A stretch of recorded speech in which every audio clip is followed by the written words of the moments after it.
Today I'm going to show you guys how to quickly play the Dr. Quest Magical Adventure. So this is perfect for up to 6 players. You're going to want to go ahead and have someone be the wizard, which is a host, preferably an adult, and they're going to place all the pawns on the town tile on the game board. That's the center piece, okay? So everyone picks a character, they put their piece there, that's how they start. Players are all going to roll the action die. The highest roll goes first. Re-roll if you have any ties. The wizard needs to be the non-player, so you're kind of like the referee in this game, okay? You're going to have control of the questions, the challenges, and the answers. Now, you're going to have character cards, reward cards, skill cards, and penalty cards. I'm going to go over everything with you. The goal of this game, what you want to do and how you're going to win, is you're going to have one of each of the color of the magic stones. Blue is for wisdom, the red is for bravery, the green is for tenacity, the pink is for kindness, and the yellow is for unity. So the first person's going to roll the action die to determine the movement spaces. They're going to move their pawn in any direction they want along the path and resolve the effect of the tile you land on. So how this works.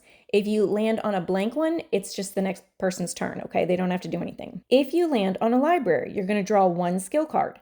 The skill card have to be used according to the instructions on the cards. So after using a skill card, the player has to return it to the skill card stock and shuffle it. Now, if you land on a challenge, you're going to draw one reward card and one penalty card. You're going to then roll the die again to determine the chapter in the book that you're going to do for the challenge. The wizard is going to ask you a question from the question book corresponding to the chosen chapter. If you get the correct answer, you earn the reward that's on your reward card that you pulled. If you have an incorrect answer, you're going to face the penalty. So you're going to return the reward card and the penalty card to the respective stacks and then shuffle each stack again. If you land on the tavern, you're going to draw one character card. If you already have one, you may still draw a new card and then decide which card to keep.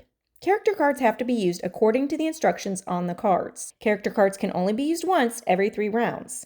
Each player may only hold one character card at a time. And again, the neutral tile is no effect. And the first player to collect all 5 types of magic stones wins.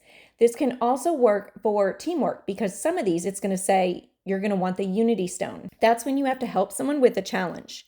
So the first chapter is going to be spelling challenges. The second is going to be the grammar challenge. The third is a vocabulary challenge. Chapter 4 is an action challenge.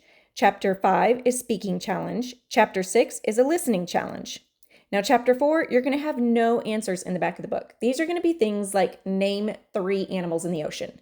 I mean, that's a wide variety, so there's no list of all these things. So that's why the wizard preferably should be an adult while playing this game, and that just makes it a little bit more helpful so you can kind of determine if those answers are actually accurate or not. Now, what makes this fun is that the kids don't actually think about it as a learning game. It's more of just like fun. We were sent to test this out, and after playing it all afternoon, we believe this is a very cute educational learning game.